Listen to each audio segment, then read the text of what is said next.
جماعة النهاردة اليوم 14 في الروتين، و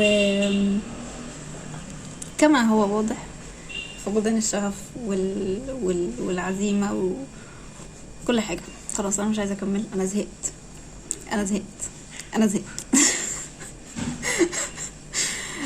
حقيقي زهقت، وبدأت اكنسل تاسكات كتير قوي، بدأت اعمل نفسي مش واخدة بالي منهم، بعمل اللي على كيفي وخلاص انا تعبت مش عايزة اكمل بصراحة. لكن ده مش معناه ان احنا هنوقف ال90 يوم، احنا هنكمل عادي جدا جدا، نعمل نفسنا مش واخدين بالنا من كنسلة التاسكات، وهنكمل عادي جدا. تمام. طبعا هو واضح انا بحاول زي ما قلت قبل كده، هتحسوا ان في جامب في الاحداث مش طبيعي وفي خلال الفيديوهات. يعني مثلا احنا العيد الكبير قرب، احنا كنا من كام فيديو في شهر 3 بقينا في العيد الكبير فدي حاجة غريبة جدا، ولكن انا فعلا كنت بكسل اصور، وكنت بكسل اعمل حاجات كتير قوي، ولكن احنا مكملين.